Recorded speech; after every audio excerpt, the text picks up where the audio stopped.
Blessed evening, mapagpalang gabi po sa ating lahat. Narito naman sila para sa ating pag-aaral at sharing ng ating devotion video. And today is the last Sunday for February and next Sunday ay March na. Okay, bilis ng panahon, di ba? At nalalapit na rin po ang ating pagbabakasyon sa Pilipinas bilang reward ng ating Panginoon dahil ang ating mga anak ay pinagpala niya ng godly wisdom. Kaya tayo ay aakyat sa stage upang ibigay sa ating mga anak ang kanilang award. And ngayon pa lamang ay we declare the victory para sa lahat ng mga magaganap at mga pinaplano natin na gawin sa ating magiging short vacation sa Pilipinas. Thank you din sa ating mga amo dahil pinayagan tayo na makapagbakasyon and maka-attend ng special na event na ito sa buhay ng aming pamilya, lalong higit ng aming mga anak. And that will be Holy Week also na bakasyon. So, let's make the best out of it. So, bago po ang lahat, huwag po natin kakalimutan ang magpasalamat sa ating Panginoon sa lahat ng mga nakamit natin sa buong araw at sa buong isang linggo. Ayan, so let us all gather into prayer. Ang namin Diyos ng kapangyarihan sa at narito po kami, Panginoon. Una at higit ang pagpapasalamat, Panginoon, sa buhay, kalakasan at hininga na ipinagkakaloob mo. Salamat din po, Panginoon, sa mga unexpected blessing at sa mga taong ginagamit nyo as an instrument, Panginoon, upang magpala o mag-share ng blessing sa amin, Panginoon. Alam namin na kayo po ang magbabalik sa kanila ng lahat ng kanilang mga pagpapagal at pagtulong sa inyong mga lingkod ng siksik, diglig at umaapaw, Panginoon. Gayon din po, Panginoon, salamat sa protection, provision, promotion, godly wisdom, Panginoon, at sa mga unexpected blessing na hindi namin inaasahan. Gayon din po sa mga tests, trials, problems, Panginoon, na aming nararanasan because it shape our character and it deepen and mas napapatunayan kung gaano katibay at katatag ang aming faith o pananampalataya sa inyong Panginoon. At muli, kami po ay dadako sa pagbubulay-bulay ng inyong mga salita, Panginoon, at tanging dalangin namin, Panginoon, na kayo ang siyang manguna and let the glory alone be unto you, Panginoon. Kami po ay manatiling nasa pinakamababa, Panginoon. We humble down before you because all the glory belongs to you because you are the God who loves us, who forgive us, and cleanse us from all our wickedness and our sin, Panginoon. Gayon din po ang aming walang sawang pasasalamat sa tinapos na gawa ng Panginoong Yesus sa krus ng Kalbaryo o Golgotha, kung kaya kami ay may maibabalitang salvation, good news, Panginoon, at ebanghelyo sa lahat ng tao, Panginoon. Ikaw ang maghari sa aming mga gagawin, Panginoon, at nagpapasalamat din po kami sa Holy Spirit o Banal na Espiritu na laging lumulukob sa amin upang ang aming iisipin, gagawin, Panginoon, at makikita ng mga tao, Panginoon, ay tanging para lamang sa inyong kalooban, Panginoon. Let your light shine, Panginoon, and may we grow more into Christ-likeness, Panginoon, that we can imitate our Lord Jesus as our Lord and Savior, Panginoon, at magdiningning at makikita ng mga tao, Panginoon, na isinap sa pamuhay namin kung ano ang aming ipinapahayag, Panginoon. Ngunit hindi po namin yun magagawa kung hindi dahil sa lakas at patnubay na ibinibigay ninyo, Panginoon. Kayo po ang ihipo sa puso, isip at espiritu ng bawat isa, Panginoon, na makakapakinig, makakanood o makakabasa ng aming mga devotion na ito, Panginoon, upang sila ay tumalikod sa anumang mga ginagawang mga hindi kaaya-aya sa inyong paningin, Panginoon, at patuloy na lumakad at kilalanin at tanggapin kayo bilang Diyos at tagapagligtas ng kanilang buhay, Panginoon. We honor you, we glorify you. This we pray in the name of Jesus Christ. Amen. Ayan. So dumako po tayo sa ating devotion. Ito po ay matatagpuan natin sa Lucas 23:46. Ito po ang nakalagay. Sumigaw ng malakas si Jesus, Ama, sa mga kamay mo ipinagkakatiwala ko ang aking espiritu. At pagkasabi nito, nalagot ang kanyang hininga. Message, ang Panginoong Yesus daw ay sumigaw ng malakas na sa kamay ng Panginoong Diyos Ama na ipinagkakatiwala na niya ang kanyang espiritu. At matapos daw niya iyong sabihin ay nalagutan na ng hininga ang Panginoong Yesus. Application, isa itong palatandaan ng pagpapaubaya ng anak sa kanyang ama. Dahil ang ama naman talaga ang nakakaalam ng lahat ng mangyayari. Sa Diyos Ama nagmula ang Espiritu nating lahat at sa Diyos Ama din ito magbabalik kung lisanin natin ang mundong ito. Masasabi din kaya natin ito sa Diyos Ama kung sakaling lilisanin na natin ang mundong ito? That's a question. Nawa ay kaya din natin, lalo na kung habang nabubuhay tayo ay isinasapamuhay din natin ang gaya ng buhay ng Panginoong Yesus na puno ng pagtitiwala sa kalooban ng Diyos Ama. So, purihin ang pagkabasa ng mabuting balita ng ating Panginoon, di ba? So, yun na nga, pinagkatiwala na ng ating Panginoong Yesus ang kanyang buhay sa ating Diyos Ama, di ba? Ang kanyang espiritu. So, merong question dito, di ba, na kung tayo bilang mga tao, di ba, na we know that we are created in the image of God, di ba? Na kapag tayo ba kaya ay nandoon na sa dapit hapon ng ating buhay, di ba? Tayo ay maaring naghihingalo na or ramdam na natin sa sarili natin that that will be the end of the earthly life that the Lord has given us, di ba? Maaari ba nating masabi na Lord or Panginoon or Diyos Ama, di ba? Dito nga, sobrang intimate kasi kumbaga ang pagkakatawag niya sa ating Diyos Ama ay Ama, di ba? Kung saan pwede nga natin siyang tawagin Abba, Father.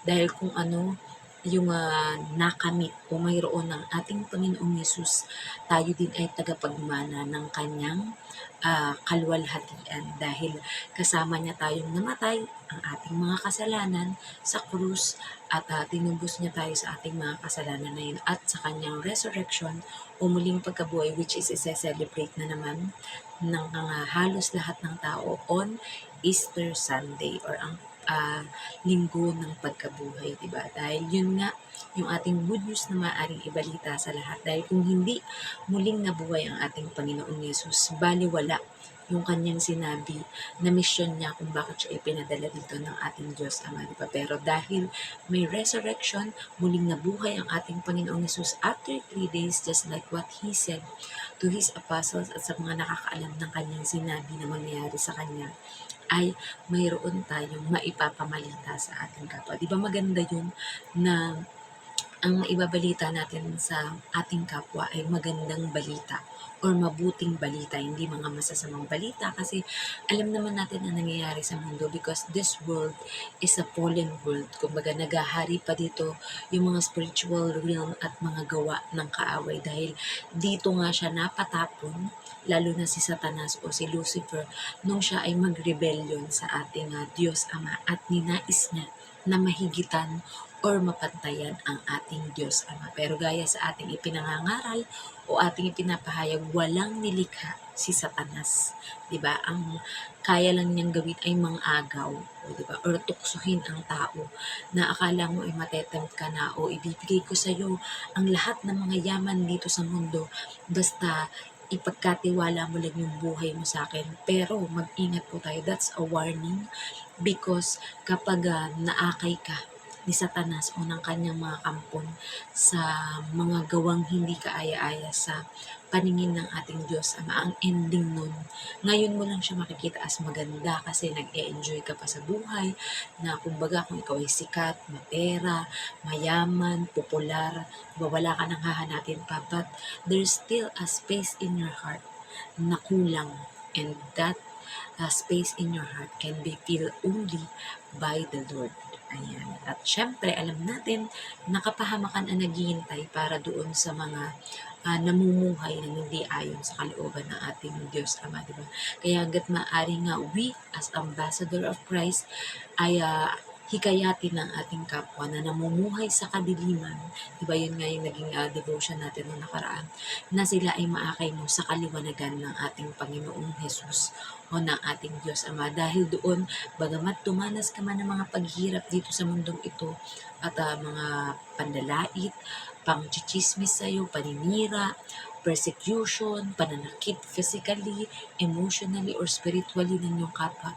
Pero kayang-kaya nating i-endure, mapagtagumpayan ang lahat ng yun because we are excited for the heavenly and eternal reward na ipagkakaloob sa atin ng Diyos Ama. At yun, yung sabi nga, yung daan na kahit lubak-lubak, nakakasugat, nakakasakit, pero we know that at the end of it, is yun yung habang buhay na kaligayahan na wala ka nang hahanapin pang iba, because all the promises of God will happen into our life. Maybe in this world, or kung hindi man dito sa mundong ito, doon sa kanyang kaharian sa langit, di ba? So, you only have two options. Where do you want to go in uh, life after this uh, earthly life that we have? It's either in hell, kasama ni Satanas at ng kanyang mga kampon, o sa kalangitan o sa kaharian ng ating Diyos Ama, diba? So, the choice is yours kung ano ang pipiliin mo, basta tayo na pinili na sumunod sa kalooban ng ating Panginoon ay manatili lamang tayong matibay at lalo pang tumitibay ang ating pananampalataya at relasyon sa ating Diyos Ama. Nang sa gayon, when the time is right, at sasabihin na ng ating Panginoon na kailangan mo nang isuli ang pinahiram na buhay sa iyo, ay kusang loob at maluwalhati at maluwag sa dibdib mo ito na ibabalik sa Panginoon, dahil ang Panginoon naman talaga ang tunay na may-ari nito. Magpasalamat dahil pinahiram sa atin ang maigsing buhay na ito, at nawa ay maisapamuhay natin ito ng kalugod-lugod sa kalooban ng ating Panginoong Diyos, upang sa gayon maririnig natin ang ating Panginoon na sabihin, "Well done, good and faithful servant." So hanggang dyan na lamang po ang ating share na devotion video, and naman po ay meron kayong natutunan sa ating short devotion na ito. Let us all end up into prayer. Ama namang Diyos na makapangyarihan sa lahat, pinupuri at pinasasalamatan ka po namin, Panginoon. Salamat sa inyong mayamang salita, Panginoon, na kung saan ay nakikita, Panginoon, ang lubos na pagtitiwala sa inyo at pagsuko ng Panginoong Yesus ng earthly spirit, Panginoon, at earthly body na ipinagkaloob niyo sa Kanya upang magawa ang great na mission niya, Panginoon, at yun ay ang iligtas ang buong sangkatauhan sa kasalanan, Panginoon, at kung paano siya ay namatay din ang aming mga kasalanan, Panginoon, at kung paano siya ay muling nabuhay, we resurrected with our Lord Jesus Christ. Kaya kami ay kailangang humayo, Panginoon, at ibalita sa lahat ng tao ang tinapos na gawa ng Panginoong Yesus, dahil mahal ninyo kami, Panginoon, at nais mo na makasama kami panghabang buhay sa inyong kaharian, Panginoon. We also pray, Lord God, para po sa lahat ng mga dumadanas na mga financial na mga problema, Panginoon. We know that you are the God who provide for everything that we need, Panginoon, at anumang naloko man sa negosyo, sa kaperahan, sa trabaho, Panginoon, maging ang mga broken marriages, broken family, and broken relationship ng kahit na sino, Panginoon, maging broken country, Panginoon, ay kayang-kaya niyo pong i-restore, Panginoon, with just a blink of an eye, Panginoon. Kaya we are praying and we are intercessing and we are filling the gap, Panginoon, para sa mga kakulangan ng bawat tao o bawat bansa o bawat mga nabubuhay sa mundong ito, Panginoon, na we know, Lord God, na ipaparealize at makikita ng bawat isa, Panginoon, na ikaw ang dapat pasalamatan dahil ikaw ang nagkaloob sa amin ng mga bagay na hindi man kami karapat-dapat, pero kusang loob ninyo itong ibinigay dahil sa pag-ibig ninyo sa amin na walang kapantay. And then, Lord God, we pray for all the sick people, Panginoon, anumang sickness and disease, Panginoon, that by the stripes and wounds, mga sugat at latay ng Panginoong Yesus, kami ay pinagaling na. Pinagaling na kami sa kamatayan, Panginoon, physically, Panginoon, sapagkat eternally we will be living with you, Panginoon. Pinagaling na rin kami sa aming mga kasalanan, Panginoon, na pinaka-greatest na kabayaran ng aming mga kasalanan ay ang kamatayan, Panginoon. At ngayon din, Panginoon, we are born again in the Spirit, Panginoon, na kung saan kami ay nakapag-isa na sa Panginoong Yesus as one as Him, Panginoon. Kaya alam namin na ang katawan mong ito ay magkasakit, Panginoon. We are healed spiritually, Panginoon. And kung ang kalooban niyo po, Panginoon, ay ang lisanin na ng aming mga katawang lupa, ang aming katawan, Panginoon, na ito ay give comfort sa mga maiiwan, Panginoon, and rest assured ang bawat isa that their loved ones, Panginoon, especially kami na mga nanalig at sumampalataya sa inyo, tumanggap sa inyo, Panginoon, ay in a safe resting place in your kingdom, Panginoon.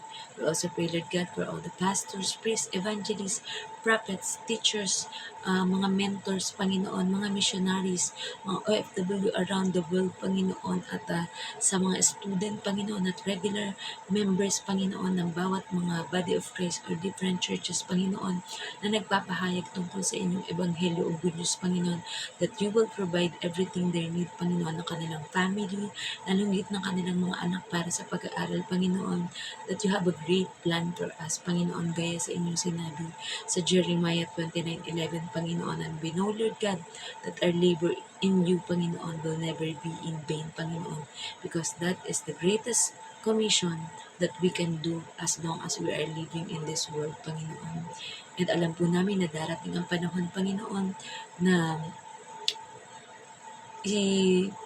bibigay namin at isasauli ang buhay na ito at espiritu na ipinagkaloob niyo, Panginoon. Nawa ay maisapamuhay po namin ang aming mga natututunan, Panginoon, at hindi lamang ito maging binubuka ng aming bibig, Panginoon, ngunit isinasagawa din ng aming katawan, Panginoon. And we do it with love, just like how you give your love to us, Panginoon. Ganyan, Lord God, we pray for all the country, Panginoon, lalong higit ang aming bansang Pilipinas, Panginoon, that you will restore all the laws, Panginoon. You will make the leaders, Panginoon, that have a fearful heart, Panginoon, that is willing to obey to you, Lord God, upang maisaayos ang aming bansa, Panginoon. And we know, Lord God, na lahat ng mga bansa, Panginoon, ay magkakaroon ng economic growth, Panginoon, ng kalinisan, kaayusan. There will be peace and unity, and there will be no more war in any country, Panginoon, at kung saan mamumutawi sa bibig ng bawat isa, Panginoon, at magkakaroon ng mga Bible study, Panginoon, ng mga cell grouping or life group, Panginoon, upang palakasin ng bawat isa, especially in their spiritual, Panginoon, at lahat ay magiging kagamit-gamit mula sa pinakamataas na pinuno ng presidente, Panginoon, hanggang sa pinakamababang mga kapitan at mga mamamayan ng bawat bansa, Panginoon.